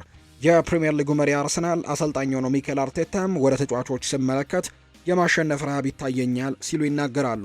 በተጫዋቾች ውስጥ ረሃብ ነው የሚታየኝ ያሉት ሚኬል አርቴታ የማሸነፍ ዋንጫ ማንሳትና የመዘጋጀት ረሃብም ይታየኛል ሲሉ ተደምጠዋል። አክለውም በአትሌቲኮ ማድሪድ ጨዋታም የተፈጠረው ነገር በጣም ያበሳጫል ያሉ ሲሆን አሁን ላይ ግን ስራውን በቤታችን መጨረስ አስበናል ሲሉ ይናገራሉ። ዓላማችንን ለማሳካት የሚመጥነንን ፈተናና ሁኔታ ሁሉ መጋፈጥ አለብን፣ ጠልፈን ደግሞ መጣል አለብን ሲልም ነው አርቴታ የተናገረው። እንዲሁ ደግሞ መልእክትንም ለደጋፊዎች ጭምር ያጋሩበትን ጋዜጣዊ መግለጫ ነው ትላንትና የሰጡት። አርሰናል የተጫዋቾቹን ግልጋሎት በዛሬው ጨዋታ ላይ እንደማያገኝ ነው የተረጋገጠው። የሰሜን ለንደኑ ክለብ አርሰናል በዛሬው የፉልሃም የሊጉ ጨዋታ ላይ የአንዳንድ ተጫዋቾቹን ግልጋሎት አያገኝም። ከነዚህ መካከል ካይ ሃቨርትስ በአትሌቲኮ ማድሪዱ ጨዋታ ላይ ይመለሳል፣ ስለዚህ የዛሬው ጨዋታ ላይ ግን አይኖርም ሲል ነው ሚኬል አርቴታ የተናገረው። በጨዋታ ላይ ካይ ሃቨርትስ እና ጁሪያን ቲምበር እንደማይሰለፉ አሰልጣኝ ሚኬል አርቴታ አረጋግጧል። በሌላ በኩል የቡድኑ አምበል የሆነው ማርቲን ኦዴጋርድም ለጨዋታው መድረሱ አጠራጣሪ መሆኑን ነው አሰልጣኙ ይፋ ያደረገው። በዛሬው ጨዋታ ላይ የመሰለፍ ዕድሉ በጣም ጠባብ እንደሆነ ጭምር አሰልጣኝ ሚኬል አርቴታም ተናግሯል። በርከት ያሉ ሀሳቦችን አንስቷል። ከሱ ጉዳይ ጋር እንዲሁ እናንሳ። ከአትሌቲኮ ማድሪድ ጨዋታ በኋላ ምን አይነት የጉዳት ችግሮች ያሉ የሚል ጥያቄ ቀርቦለት ነበር። አሰልጣኙም እንደዛ አላስብም፣ ጠዋት ላይ ሁሉም ሰዎች እንዴት እንደሆኑ እናያለን፣ ብዙ ልምምዶችን ማድረግ ግን አልቻልንም ሲልም ጭምር ነው የተናገረው። በአትሌቲኮ ማድሪዱ ጨዋታ ላይ ከተፈጠረ ውዝግብ በኋላ ያለው ስሜትስ ተብሎ ነበር። በፉልሃም ላይ ነው ማተኮር ያለብን፣ እናም የማሸነፍ ፍላጎት፣ የመጫወት ፍላጎት፣ የመወዳደር ህልማችንን ለማሳካትም እንዲሁ ወደ ዋንጫዎች የመጠጋትም ፍላጎታችን እጅጉን ጨምሯል ብለዋል። ከአውሮፓ እግር ኳስ ማህበር የፔናልቲ ምት መሰረዝን በተመለከተ ማብራሪያ ተሰጥቷቸዋል የሚል ጥያቄ ከጋዜጠኞች ቀርቦለት አላውቅም፣ ባለፉት ጥቂት ሰዓታት ውስጥ ከነሱ ጋር አልተነጋገርኩም፣ ይህንን ጉዳይ ሰኞ እንወያያለን፣ አሁን ትኩረታችን በሙሉ ፉልሃም ጨዋታ ላይ መሆን አለበት ሲልም ነው የተናገረው። የኢፍትሐዊነት ስሜትን እንደ ተነሳሽነት መጠቀም ትችላለህ ወይ ተብሎ ጥያቄ ቀርቦለት ነበር። ምናልባት ግን በቂ ጉልበት እንዲሁ ደግሞ እንዳለን አስባለሁ። ሊጉን ለማሸነፍ እየተጫወትን እንደሆነ ማውቃለሁ። ይህ የምንፈልገው ቦታ ላይ ነን። 4 ጨዋታዎች ቀርተውናል። ይህ ሁለተኛው ጨዋታ ነው። ሙሉ በሙሉ ዝግጁ ነን። እርግጥ ነው ያንን የመከላከል አስተሳሰብ አለን። ግባችንን ለማሳካት ማንኛውንም ሁኔታ የትኛውንም ሁኔታ መጋፈጥም አለብን። ስለዚህም የተከሰተውን ነገር እጅግ በጣም አሳዛኝ የነበረ ቢሆንም አሁን ግን በሜዳችን ድሉን ማረጋገጥ እንችላለን ሲልም ነው አርቴታም የተናገረው። በዚህ ወቅት ሁሉም ስናደርግ የነበረውን ነገር ማድረጋችንን እንቀጥል። ያንን ጉልበት፣ ያንን ፍቅር ደጋፊዎቻችን እንድትሰጡን እንፈልጋለን። አብረን ሁሉንም ነገር ማሳካት እንችላለን ብሏል ሚኬል አርቴታ በትናንትናው ጋዜጣዊ መግለጫው ላይ። የዋንጫ ፉክክር ለቡድኑ ፈተና እንደሆነም በተመለከተ ሲናገር ብዙ ምክንያቶች ያሉ፣ ይሄ በትክክለኛው መንገድ ስሜትን ማስተዳደር ያለብን ነገር ነው። ነገር ግን በውድድር ዘመኑ ያሳየነው ነገር ዲዛይን ያንን ፍላጎት፣ ያንን ረሃብ፣ ያንን እንዲሁ ፍላጎት በማሳየት ላይ የበለጠ አተኩራለሁ። አሁን ባሉት ጨዋታዎች ላይ እናተኩራለን ሲልም ጭምር የተናገረው። በሁለተኛው አጋማሽ የጨዋታ የመጀመሪያ ደቂቃዎች ላይ የበላይነት ስለማግኘትም ሲናገር ወደ አእምሯችን የሚመጣው የመጀመሪያው ነገር በመጀመሪያው አጋማሽ ከተከናወነው ነገር ትምህርት ለማግኘት መሞከር ነው ትልቁ ነገር። እነዚህን ስታቲስቲክሶች የሚገልጹት ብዙ ምክንያቶች አሉ። የምንፈልገውን ነገር በሁሉም ደቂቃዎች ላይ ደግሞ የበላይ ሆነን ማሳየት አለብን። የተወሰኑ ደቂቃዎች ላይ ብቻ የበላይነትን መውሰድ አይጠበቅብንም። በሁሉም የጨዋታ ደቂቃዎች ላይ የበላይነትን መያዝ አለብን ሲልም ጭምር ነው አሰልጣኝ ሚኬል አርቴታ እንዲሁ እየተናገረ የሚገኘው። የእንግሊዝ ፕሪምየር ሊግ ከአውሮፓ ጨዋታዎች በኋላ የዝግጅት ጊዜዎችን ለማግኘት የጨዋታ ጊዜው እንዲራዘምልህ ትፈልጋለህ የሚል ጥያቄም ቀርቦለት ነበር። በትክክል ብሏል። ሁላችንም ይህንን እናውቃለን። ይህንን ማድረግ ከቻሉ በጣም ጥሩ ነበር የሚሆነው ሲልም ተናግሯል። በተለይ ከአውሮፓ ቻምፒየንስ ሊግ ጨዋታዎች በኋላ ወዲያው ጨዋታዎችን ማድረግ እጅግ በጣም አድካሚ እንደሆነ ይናገራል። በተለይ ከስፔን ነው በረን የመጣ ነውና በጣም ከባድ ነገሮች ይኖሩታል ሲልም ጭምር ነው የተናገረው። ሌላኛው ስለ ዴክላን ራይስም እንዲሁ ጥያቄ ቀርቦለት ነበር። የአመቱ ምርጥ ተጫዋች መባል አለበት የሚል ጥያቄ ቀርቦለት ዴክላን ራይስ የሚያደርገው ነገር እጅግ በጣም አስደናቂ ነው። በእያንዳንዱ ጨዋታ የሚያሳየን ጥራት፣ ያንን የወጥነት ደረጃ ሁሌ ማሳየት እጅግ በጣም ከባድ ነው እና በወጥነት አመቱን ሙሉ በጣም ድንቅ ነገሮችን እያሳየ ነው፣ ይገባዋል ሲልም ነው አርቴታ የተናገረው። የደጋፊው ጭንቀት ይሰማሃል የሚል ጥያቄም ቀርቦለት ነበር። በተለይ በኤምሬትስ ስቴዲየም ጨዋታዎች ሲደረጉ የአርሰናል ደጋፊዎች ደቂቃዎች በረዘሙ ቁጥርና አርሰናል ጎል ሳያስቆጠር በሚቀርበት ደቂቃዎች ላይ በጣም ጭንቀት እንደሚሰማቸው ይታመናል እና ያንን ነገር አንተስ ትረዳዋለህ ወይስ ይጋባባሃል የሚል አይነት ጥያቄ ቀርቦለት ይሄ የስራዬ አንዱ አካል ነው ብሏል። ምን ለማድረግ እየሞከረን እንደሆነ ጠንቅቀን እናውቃለን። እናም ባለፈው ቀን ላይ አጭር የኮርና ኳሶችን በተጠቀመን ጊዜ ትክክለኛው ምሳሌን እተወዋለሁ። ምን ማድረግ እንዳለብን በጣም እርግጠኞች ነን። ተጫዋቾቹ ውሳኔ እንዲያደርጉ ይፈቀድላቸዋል። በተለይ ኳሱን በእጃችን ስንይዝ ደግሞ ስንከላከል፣ ስንጫናቸው፣ ስናጠቃም ያበረታቱን፣ ያነሳሱን። ያ በጣም ለኛ እገዛን ይሰጠናል ብሏል። ነገር ግን ኳሱ ከኛ ጋር ሲሆን ውሳኔ እንዲያደርጉ መፍቀድ አለብን። ምክንያቱም አብዛኛው ጊዜ ትክክለኛውን ውሳኔ ስለሚያደርጉ በተጫዋቾች ላይ መተማመን አለባቸው ደጋፊዎችና ያንን ነገር እንዲያደርጉ ነው ደጋፊዎችን የምጠይቀው ሲል ይናገራል። አሰልጣኝ ሚኬል አርቴታም ዛሬ ከፉላም ጋር ከሚያደርገው ጨዋታ በፊት በነበረው ፕሬስ ኮንፈረንስ ላይ ነው እነዚህን ጉዳዮች ያነሳው። ከአርሰናል ጋር በተያያዘ የመጨረሻ መረጃችን የምናደርገው የአርሰናል የወር ምርጥ ተጫዋች እጩዎች ይፋ ተደርገዋል። የሰሜን ለንደኑ ክለብ አርሰናል የወርሃ ሚያዝያ የወር ምርጥ ተጫዋች እጩዎቹን ይፋ ሲያደርግ በዚህ መሰረትም ካይ ሃቨርትስ፣ ቪክተር ዮኬረሽ፣ ፒዮሮ ሂንካፒ እና ኤብሪቼ ኢዜ በእጩ ዝርዝር ውስጥ የተካተቱ የአርሰናል ተጫዋቾች ናቸው።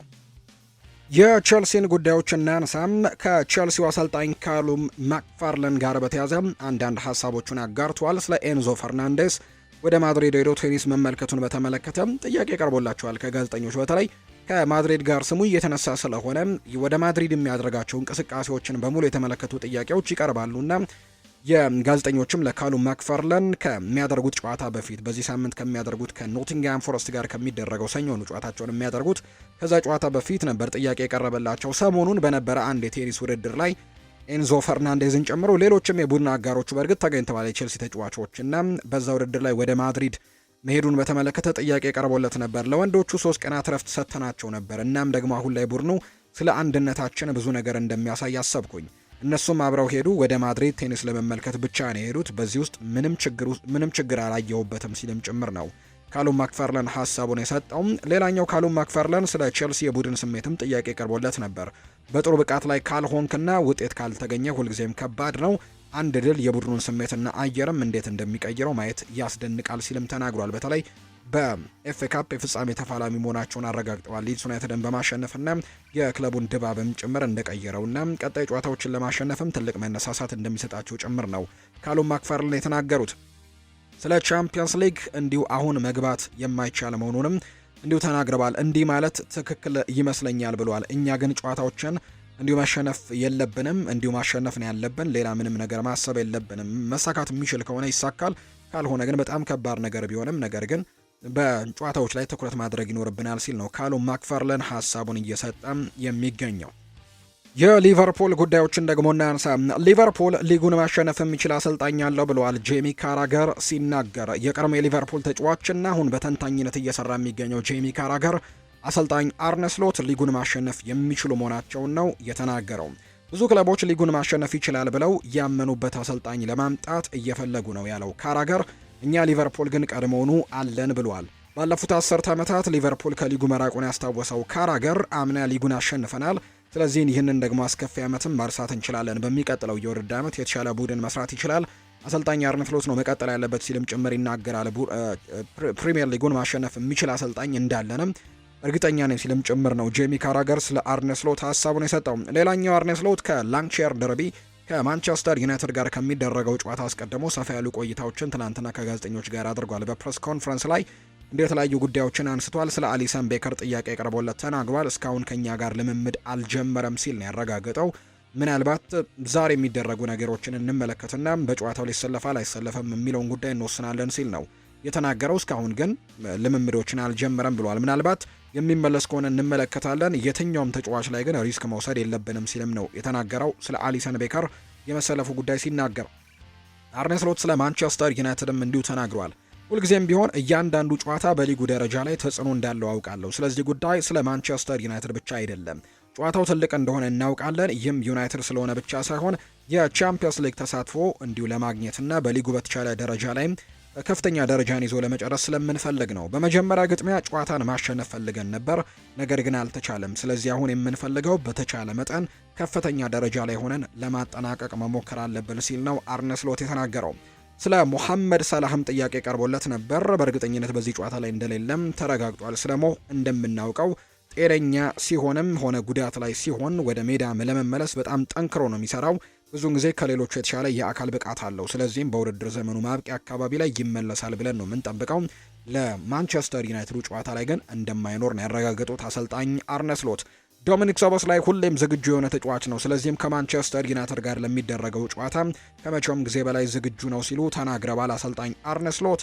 እኔ ላይ የሚሰነዘረውን ትችት በመከታተል ጊዜን አላጠፋም፣ ስራዬ ላይ ነው ማተኩረው ሲልም ነው የተናገረው አሰልጣኝ አርነ ስሎት። በአጠቃላይ ሚሎስ ኪርኬዝ መጠነኛ ህመም ገጥሞት ነበር፣ ነገር ግን በትላንትናው የልምምድ ሴሽን ላይ ተመልክተነዋል። ስለዚህ በቀጣይ ጨዋታ ላይ ይኖራል ተብሎ ይጠበቃል። እንዲሁ ስለ ከርቲስ ጆንስን ማንስተዋል። ስሎት ተጫዋቹ በቀይ መስመር ተከላካይነት እያሳየ ያለውን ብቃት አድንቀውለታል። ከርቲስ ጆንስን በተመለከተ በየጨዋታው በመከላከሉ ረገድም መሻሻል እያሳየ መሆኑንም እንዲሁ ተናግረዋል። ስለዚህ በዚህ ጨዋታ ላይ ምናልባት ፍንጭ ሰጥተዋል በዛ ቦታ ላይ ሊሰለፍ የሚችልበት እድሉ እንዳለ ነው እየተናገሩ የሚገኙት። ስለ ፍሎሪያን ቬርትስም አንስተዋል። ስሎት ፍሎሪያን ቬርትስን በተመለከተ ሲያነሱ አሁንም ቢሆን ምርጥ የሚባል ደረጃ ላይ ያለ ተጫዋች ቢሆንም በሚቀጥለው የውድድር ዓመት ግን ከዚህ በላይ ትልቁን ፍሎሪያን ቬርትስን እንደምትመለከቱት በእርግጠኝነት መናገር እችላለሁ ሲል ነው አርነ ስሎት ሀሳቡን የተናገረው።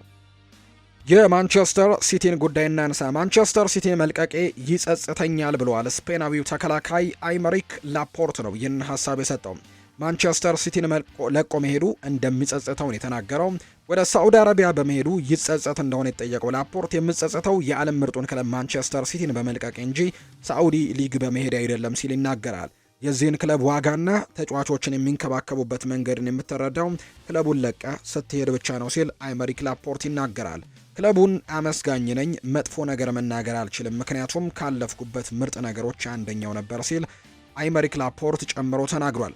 ሌላኛው ፔፕ ጓርዲዮላ ስለ ዳቪድ ሞይስ የተናገሩት ነው። በዚህ ሳምንት ሰኞ ላይ ነው ጨዋታቸውን የሚያደርጉት። ሰኞ ምሽት 4 ሰዓት ላይ ይደረጋል በሂልዲንግተን ስቴዲየም። ኤቨርተን እና ማንቸስተር ሲቲ ጨዋታቸውን ያደርጋሉና ከዚህ ጨዋታ ጋር በተያዘ ፔፕ ጓርዲዮላ ስለ ኤቨርተኑ አሰልጣኝ ዳቪድ ሞይስ አንዳንድ ጉዳዮችን አጋርተዋል። ዳቪድ ሞይስ በሁሉም ቦታም ድንቅ ስራን ሰርቷል።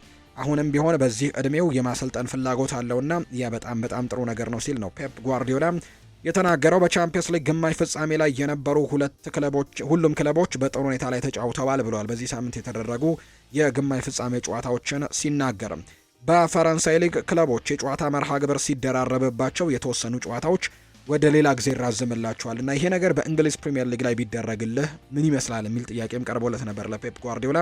የጨዋታው መርሃ ግብሩ ያልተመቻቸው ወደ ፖርቱጋል ወይም ፈረንሳይ ሊግ ሄደው ማሰልጠን ይችላሉ ሲልም ነው ፔፕ ጓርዲዮላ የተናገረው። ምንም ቅሬታ እንደሌለው ጭምር ነው እየተናገረ የሚገኘው። ሌላኛው በሳምንቱ አጋማሽ ላይ ስለተመለከት ነው በጣም ቆንጆ ስለነበረው ስለ ፓሪስ ሰን ዠርሜኑና ስለ ባየር ሚኒክ ጨዋታ 5-4 የተጠናቀቀው ጨዋታን በተመለከተ ጥያቄ ቀርቦለት ነበር ፔፕ ጓርዲዮላ። በዛን ቀን ሌላ ጨዋታን ሲመለከቱ ተመልክተናል አሰልጣኝ ፔፕ ጓርዲዮላ እና ይህ ውብ ነበር ብሏል። ይህ እግር ኳስ ድንቅ ነው። እግር ኳስ በየትኛውም ቦታ ቢሆን ውብ ነው። በጣም ጥሩ ጨዋታ ነበርና በሚቀጥለው ቀንም አትሌቲኮ ማድሪድ እና አርሰናልም በተለየ ዘይቤ ጥሩ ጨዋታን አድርገዋል ሲልም ጭምር ነው ፔፕ ጓርዲዮላ የተናገረው። በሳምንቱ አጋማሽ ፓሪስ ሰን ዠርሜን እና ባየር ሚኒክ ጨዋታን ሲያደርጉ አሰልጣኝ ፔፕ ጓርዲዮላ በአንጻሩ የስቶክፖርት እና የፖርት ቬሌን ጨዋታ ያደረጉትን ሲመለከቱ ተመልክተናል በቲቪ ስክሪኖች ላይ እና ይህንን በተመለከተ ጥያቄ ቀርቦለት ነበር። የጨዋታ መርሃ ግብሩን ስመለከት ፓሪስ ሰን ዠርሜን ከባየር ሚኒክ የሚያደርጉትን ጨዋታ አየው። እናም እንዲህ ያልኩኝ እንዴት ያለ ከባድ ጨዋታ ነው። ሁለቱ አሰልጣኞች በጣም ድንቅ ናቸው፣ ተጫዋቾቹም ጭምር። ስለዚህም በጣም ጥሩ ጨዋታ እንደሚሆን ገምቼ ነበር ብሏል። እኔ እንግሊዝ እግር ኳስ አድናቂ ስለሆንኩኝ ለዛው ነው የስቶክፖርትን ጨዋታ ለመመልከት የሄድኩት ሲልም አሰልጣኝ ፔፕ ጓርዲዮላ ተናግሯል። ስለ ሮድሪም ጥያቄ ቀርቦለት ተናግሯል። እስካሁን ድረስ ከኛ ጋር ልምምድ አልጀመረም፣ ነገር ግን ከኤቨርተን ጋር ለሚደረገው ጨዋታ ግን ዝግጁ እንደሚሆን እርግጠኛ ነኝ ሲልም ነው አሰልጣኝ ፔፕ ጓርዲዮላ የተናገረው። ሌላኛው ስለ ጆን ስቶንስም አንስቷል። እሱ ከመጀመሪያዎቹ ፈራሚዎች መካከል እስከኔ አንዱ ነበር። እሱን ለማግኘት ወደ ለንደን መጓዜን በደንብ አስታውሳለሁ። በወቅቱ እሱ በጣም ወጣት ልጅ ነበር። እናም ያንን በግልጽ ፊቱ ላይም ማየት ይቻል ነበር። በእነሱ አለመኖር ምክንያትም ቡድኑ ችግር ውስጥ ሊገባ የሚችልባቸው ጥቂት ተጫዋቾች አሉ። እሱ ከነሱ መካከል አንደኛው ነው። ለቡድኔ በጣም ከሚያስፈልጉት ተጫዋች አንደኛው ነው። በኢስታንቡል በተካሄደው የቻምፒየንስ ሊግ ፍጻሜ ጨዋታ ላይ እጅግ በጣም ጥሩ ተጫዋች ነበር። እናም ያ የተጫዋቹ ጥራትም ትልቅ ማሳያ ነበር ሲልም ነው የተናገረው ፔፕ ጓርዲዮላ። ማርክ ጎሂ ስለ ደጋፊዎች ይናገራል። በጣም አስደናቂ ናቸው ብሏል የሲቲ ደጋፊዎችን። ወደዚህ ስመጣ ከደጋፊዎቹ ምንም አልጠበቅኩም ነበር። ምን እንደምጠብቅም አላውቅም ነበር። ነገር ግን እነሱ ደማቅ አቀባበል ነው ያደረጉልኝ። እዚህ ደግሞ ብዙ ጊዜ ተጫውቻለሁ። እናም ኢቲአር ስቴዲየም ድንቅ ነው። ደጋፊዎቹ አስደናቂ ናቸው። በስቴዲየም ውስጥ ሲሆኑና ሲያበረታቱና ሲደግፉ ደግሞ በጣም አስደናቂ ናቸው። እነሱን ለመግለጽም ቃላት ያጥረኛል ነው ያለው ማርክ ጉሂ ስለ ማንቸስተር ሲቲ ደጋፊዎች ሲናገር። የሪያል ማድሪድ ጉዳዮችን እንመልከት። ከማድሪድ ማንም ያናገረኝ የለም ብሏል ዦዜ ሞሪኒዮ። ፖርቱጋላዊው አሰልጣኝ ዦዜ ሞሪኒዮ በሪያል ማድሪድ ስለመፈለጋቸው ሲዘገብ እንደነበር ይታወቃል። አሰልጣኝ ዦዜ ሞሪኒዮ ራሳቸውን ከዓመታት በኋላ ወደ ነጩ ቤትም ለመመለስ እንደጓጉ ሲዘገብ እንደነበር ነው የተነገረው። ሞሪኒዮ በሰጡት ቃለ መጠይቅም ከማድሪድ ማንም ያናገረኝ የለም አረጋግጥላችኋለሁ ሲሉ ነው የተናገሩት። አክለውም በቤኔፊካ የቀሪ 1 ዓመት ኮንትራት አለኝ ሲሉ ነው የተናገሩት። በዦዜና በማድሪድ መካከል ግን አንዳንድ ነገሮች እንዳሉ የሚያሳዩ መረጃዎች አሉ። ዦዜ ሞሪኒዮ ለሪያል ማድሪድ አማራጭ ነው። ይሄ የተረጋገጠ ጉዳይ ነው። በሞሪኒዮና በፍሎሬንቲኖ ፔሬዝ መካከልም ቀጥተኛ ውይይቶች ተደርገዋል። ሞሪኒዮ መመለስ ይፈልጋሉ። እናም በሱ ላይ ደግሞ ውሳኔ ቢኖር ኖሮ የመጀመሪያው አማራጭም እሱ ይሆን ነበር። ፍሎሬንቲኖ ፔሬዝ አዲስ አሰልጣኝ የማስፈረሙ ሂደትን በግሉ እያከናወነ ነው። እናም ሁሉም ነገር ደግሞ በሱ ላይ የተመሰረተ ነው። ቤኔፊካ ስለዚህ እድል ያውቃል። እናም ተተኪዎችን እያሰቡ ነው የሚገኘው። ተጨማሪ ስሞች ያሉ የርገን ክሎፕን ሙሉ በሙሉ አለበት፣ ነገር ግን የተወሳሰበ ነው። ፖቼቲኖም ሁልጊዜም በፍሎሬንቲኖ ፔሬዝ ይወደዳሉ፣ ነገር ግን እንደ አማራጭ ነው። በሚቀጥለው ሳምንት የሆነ ነገር እንደሚከሰት አስባለሁ። ሞሪኒዮና ቤኔፊካም ይወያያሉ። እናም ፍሎሬንቲኖ ፔሬዝም ከሞሪኒዮ ጋር እንደገና ይነጋገራሉ ተብሎ እንደሚታሰብ ነው። ማቴዎ ሞሬቶ ከሪያል ማድሪድ የአሰልጣኝነት ቅጥር ጋር በተያያዘ ሀሳቡን እያጋራ የሚገኘው። ዳኒ ሰባዮስ ከአልቫሮ አርቤሎዋ ጋር ስላለው አለመግባባት በመልበሻ ክፍል ውስጥም ለቡድን አጋሮች የነገራቸው ሲሆን ዳግመኛ ላለመጠራትም እንደሚችል አምነዋል። ሴባዮስ በመልበሻ ክፍል ውስጥም ለተጫዋቾቹ እንዲህ ብሏቸዋል። አሰልጣኙ በምንም አይነት መንገድ ከኔ ጋር ግንኙነት እንዳያደርግ ጠይቄዋለሁ ነው ያለው። ማርካ ነው ይህንን መረጃ እያወጣ የሚገኘው። በተጫዋቾችና በአርቤሎዋ መካከል በርካታ ግጭቶች እየተነሱ ነው። ሩዲገር ራሱን መቆጣጠር አቅቶት በቫልዴባስም ከቡድን አጋሮቹ ጋር ጭምር ከፍተኛ ጭቅጭቅ ውስጥ እንደገባ ጭምር ነው ኢኤስፒኤን አገኘሁት ያለውን መረጃ ያጋራው። አልቫሮ አርቤሎዋም ባለፉት ሳምንታት ከሴባዮስ ከአሴንሲዮና ከዳኒ ካርቫሃል ጋር ንግግሮችንም በጣም የከረሩ እንደነበሩ ጭምር የተነገረው። አብዛኞቹ የሪያል ማድሪድ ስፔናዊያን ተጫዋቾች በተለይ አልቫሮ አርቤሎዋን በጭራሽ ሊታገሱት እንዳልቻሉ ነው የተነገረው። አሰልጣኙ ሜዳ ላይ ምንም አይነት ብቃት ቢያሳዩ የማይነኩ ወይም ቋሚ የሚደረጉ ተጫዋቾችም በክለቡ ኮከቦች ብቻ ቅድሚያ ይሰጣል ብለው ያምናሉ። በተቃራኒው ግን ለስፔናዊያን ተጫዋቾች የመጫወት እድልን አይሰጥም የሚል እምነት ነው ያላቸው። ምንም እንኳን የውድድር ዘመኑ በቴክኒክ ደረጃ ቢጠናቀቅም አሰልጣኙ አሁንም የመጫወት እድል ከመንፈጉም በላይ ኮከቦችን ብቻ ማሰለፉን በመቀጠሉ ሁኔታው በቅርቡ የባሰ ነገር ውስጥ ይገባል ተብሎ እንደሚታሰብ ነው መረጃዎች እየወጡ የሚገኙት። ሌላኛው ሪያል ማድሪድ ለጎንዛሎ ጋርሲያ በርካታ ጥያቄዎች እየቀረቡለት ቢሆንም ክለቡ ግን ተጫዋቹን አሳልፎ መስጠት በቀላሉ መልቀቅም አይፈልግም። ሪያል ማድሪድ ለተጫዋቹ የተጠየቀው ዋጋ 60 ሚሊዮን ዩሮ አካባቢ እንደሆነ ነው ዲያሪዮ አስ መረጃውን ያጋራው። የባርሴሎናን ጉዳይ እናንሳ። ራፊኒሃ ወደ ሜዳ ይመለሳል ተብሏል። የባርሴሎናው የፊት መስመር ተሰላፊ የሆነው ራፊኒሃም ለጨዋታ ዝግጁ መሆኑን አሰልጣኝ ሃንስ ፍሊክ አረጋግጠዋል። ተጫዋቹም በዛሬው የኦሳሱና ጨዋታ ላይ ወደ ሜዳ እንደሚመለስ ነው ሃንስ ፍሊክ ያረጋገጡት። ራፊኒያ ያለውን ሁሉ የሚሰጥ ተጫዋች ነው። አስቸጋሪ ቀናትን አሳልፈዋል። አሁን ላይ መመለሱ በጣም አስፈላጊ ነው ሲሉ ጭምር ይናገራሉ። በሌላ በኩል ማርክ በርነል በዛሬው ጨዋታ ላይ በቡድን ስብስብ ውስጥ የሚኖር ሲሆን ክሪስተንሰን ግን በዚህ ጨዋታ ላይ በዚህ ዓመት ላይ ጫወት እንደሚችል ነው አሰልጣኝ ሃንስ ፍሊክ ያረጋገጡት። ሌላኛው ሁሊያን አልቫሬዝን በተመለከተ ከባርሴሎና ጋር በተደጋጋሚ ስሙ ይነሳል። እንዲሁ ከአርሰናል ጋር እንደሚነሳው ሁሉም ሁሊያን አልቫሬዝ እና ወኪሎቹ በአትሌቲኮ ማድሪድ ደስተኛ እንደሆኑ ይሰማቸዋል። ተጫዋቹም በአትሌቲኮ ማድሪድ እንደሚቆይ ያምናሉ። ክለቡ የውድድር ዘመኑ ሲጠናቀቅ ኮንትራቱን ለማደስም ከፍተኛ ጥረቶችን እያደረገ ነው። ሁሊያን አልቫሬዝ ሀሳቡን ቀይሮ ለመልቀቅ ጥያቄ ማቅረቡ ድል አስቸጋሪ ነው። ይህም ለባርሴሎና አወሳስቦበታል። ቢሆንም ግን ተጫዋቹ ለመልቀቅ ከጠየቀ አትሌቲኮ ማድሪድ ለተጫዋቹ ዋጋ ከ100 ሚሊዮን ዩሮ እስከ 110 ሚሊዮን ዩሮ ይፈልጋሉ ተብሏል። ከቆየ ውሉ ይታደሳል፣ ካልሆነ ግን አሁንም ፍላጎት እንዳለው ነው እየተነገረ እንደሚገኝ ማቴዎ ሞሬቶ መረጃውን ያጋራው። ሃንስ ፍሊክ ዛሬ ከኦሳሱና ጋር ከሚደረገው የላሊጋ ጨዋታ አስቀድሞ ጋዜጣዊ መግለጫን ሰጥቷል። ሲናገር እርግጥ ማሸነፍ እንፈልጋለን፣ እናም በአስተላለፍም ብዙ ልምድ ካለው ቡድን ጋር እንጫወታለን። አጥቂው ደግሞ ቡዲመር በጣም ጥሩ ተጫዋች ነው፣ ከወዲሁ ድንቅ ስራንም እየሰራ የሚገኝ አጥቂ ነው ብሎታል። ነገር ግን ቡድኑ ጨዋታን እንዴት እንደሚገነባ ያውቃል። ስለዚህም ከባድ ጨዋታ ይሆናል። በተጨማሪም ደጋፊዎችም እዚያ ይገኛሉና ድባቡ በጣም ከባድ እንደሚሆን አስባለሁ ብሏል ሃንስ ፍሊክ። ጌታፌ ላይ ባሳየነው ተመሳሳይ ደረጃ መጫወታችን አስፈላጊ ነው፣ ምክንያቱም ለእኔ እንደ ቡድንና እንደ አንድ ጨዋታም ጥሩ አነሳስቶናል። በአጥቂው ክፍል ውስጥ ደግሞ የሰጡን ክፍተቶችን ተጠቅመንበታል። ዛሬም ተመሳሳይ ይሆናል። በዚህ ጨዋታ ላይ ብቻ እናተኩራለን። እናም ስለ ሌሎች ቀጣይ ግጥሚያዎች ደግሞ ማውራት አልፈልግም፣ ያንን ማድረግ አልፈልግም ሲል ነው የተናገረው። ከኛ ጋር ይጓዛል ራፊኒሃ፣ ምን እንደሚፈጠር እናያለን። ነገር ግን በመጨረሻም የእሱ መገኘት ለቡድኑ በጣም አስፈላጊ ነገር ነው ብዬ አስባለሁ፣ ምክንያቱም እሱ ከመሪዎቻችን አንደኛው ነው። አዎንታዊ አመለካከት አለው። እናም ይህ ደግሞ የሚያስፈልገን ተጨማሪ ነገርን ሊሰጠን ይችላል ሲልም የተናገረው። ሌላኛው ጥያቄ የቀረበለት በተለይ በአትሌቲኮ ማድሪዱ ጨዋታ ላይ ዳኒ ኦልሞ ላይ የተሰራው ጥፋትና ቪክተር ዮጌሬሽ የተገኘውን ፍጹም ቅጣት ምት በተመለከተ ጥያቄ ቀርቦለት ነበር። እውነቱን ለመናገር ስለዚህ ጉዳይ ማሰብ አልፈልግም። በእንደዚህ አይነት ነገሮች ጊዜን አላጠፋም። በእኛ ጉዳዩ ተዘግቷል። በእርግጥ እነዚያን ጨዋታዎች ተመልክቻቸዋለሁ። እናም በክለቤ ላይ ስለተፈጠረው ነገርም ሳላስብ ለመዝናናት ፈልጌ ነበር ያየሁት ሲልም ነው የተናገረው። ስለ ላሚን ያማልም ተጠይቆ ነበር። ከሕክምና ክፍሉ ጋር እየተገናኘ ነው። በተጨማሪም ላሚን ከአሰልጣኙ ጋር መገናኘቱም አስፈላጊ ነው። አሁን ላይ በጥሩ ሁኔታ ላይ ነው። እናም ለውጡ ደግሞ በአዎንታዊ መልኩ እየሄደ ነው። ስለዚህም በዓለም ዋንጫው ላይ እናየዋለን ብዬ አስባለሁ። ነገር ግን አሁንም ቢሆን ከማገገምና ለመመለስም ተጨማሪ ጊዜያቶች ያሉት፣ እናም እሱም ደግሞ የሚፈልገው ይህንን ይመስለኛል ሲልም ነው የተናገረው አሰልጣኝ ሃንስ ፍሊክ። ሃንስ ፍሊክ ቀጥልና 100 ነጥቦችን ስለመሰብሰብም ጥያቄ ቀርቦለት ነበር። እኛ ትኩረታችን በሚቀጥለው ጨዋታ ላይ ብቻ ነው። እናም በእርግጥም እያንዳንዱን ጨዋታም እስከ ውድድር ዘመኑ መጨረሻ ድረስ ማሸነፍ እንፈልጋለን። እኔ ለቁጥሮችና ለእንደዚህ አይነት ነገሮች ፍላጎት የለኝም። ለእኔ ሁሉም ጨዋታዎችን ማሸነፍ ከቻለን በጣም ጥሩ ነው። ነገር ግን ጠንካራ ተፎካካሪዎች ግን አሉን ብዬ አስባለሁ ብለዋል ሃንስ ፍሊክ። ከኦሳሱና ጋር ለመጨረሻ ጊዜ ከተጫወታችሁ በኋላም ምን ተማርክ ተብሎም ተጠይቆ ነበር። የዛን ቀን የማስታውሰው ነገር ለሮቴሽን እና ተጫዋቾችን ለማሳረፍ በቋሚ አስተላለፍ ላይ ብዙ ለውጦችን እያደረግን ይመስለኛል። እናም ያ ውሳኔ በጭራሽ አልሰራም። በዚህ ጊዜ ግን አይሆንም።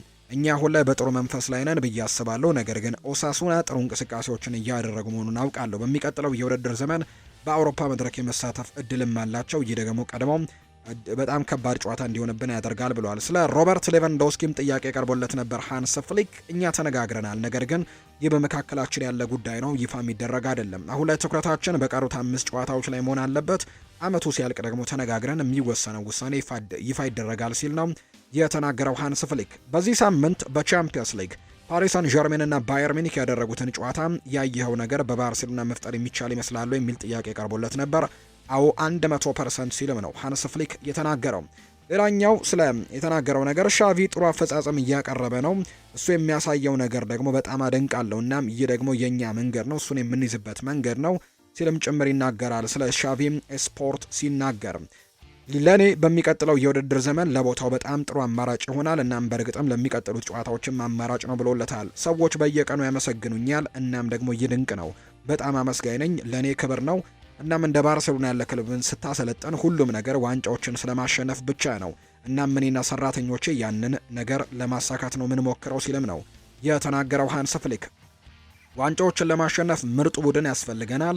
ለኔ አስፈላጊው ነገር ደግሞ ራሳችንን እንዴት እንደምንመራና እንዴት እንደምንጫወት ማየት ነው። ይሄ ነው የሚያስፈልገን እና እኔን የሚያስደስተኝም ይሄ ነው ሲል ይናገራል። ተጫዋቾቼ በጣም ጥሩ እየሰሩ ነው። ለዚህ ክለብ ደግሞ ሁሉንም ነገር ይሰጣሉ። ብዙ ጊዜ እንደምለው እዚህ ያለው ድባብ ድንቅ ነው። ሁሉም ሰው 100% ለክለቡ ቁርጠኛ ነው። ሽንፈት እንኳን የማይታመን ነው። በእውነት ይገርመኛል። የባርሴሎና ደጋፊዎች የቡድኑ አጫወትን ያደንቃሉ። ሁልጊዜም ሁሉንም ነገር ይሰጣሉ። ለዚህ ክለብ ሁሉንም ነገር ይሰጣሉ። ይሄ ደግሞ ድንቅ ነገር ነው። እነሱ እንድኮራ ያደርጉኛል ሲልም ጭምር ተናግሯል። ነገር ግን በሚቀጥለው የውድድር ዘመን ማሻሻላችንን መቀጠል አለብን ብዬ አስባለሁ። ለአሁኑ 1 ዋንጫ ብቻን ያገኘ ነው። ጥሩ እየሰራን ነው። አሁንም ጥቂት ተጨማሪ ጨዋታዎችን ማሸነፍ አለብን። እናም በትክክለኛው መስመር ላይ እንገኛለን ሲል ተናግሯል። በእያንዳንዱ ጨዋታ ላይ ያለንን ዓላማ በተሻለ ዓላማ ላይ ደግሞ ማሳየት አለብን። ከእያንዳንዱ ጨዋታ ለቀጣዩ ጨዋታ መማር ይኖርብናል። እንዲሁም በስልጠናዎች ላይ መሻሻል አለብን ሲል ነው ሃንስ ፍሊክ የተናገረው።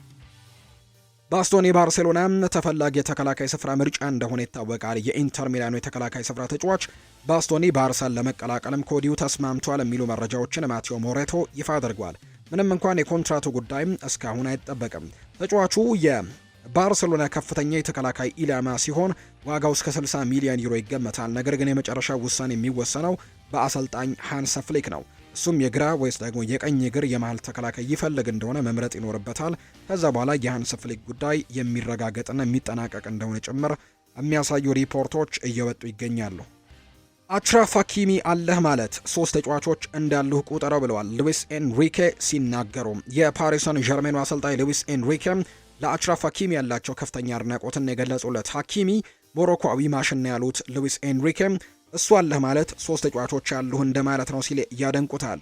አክለውም በትልቅ ደረጃ ያለ ተጫዋች አለን፣ እንዳለመታደል ሆኖ በባየር ሚኒኩ ጨዋታ ላይ አይኖርም ብለዋል።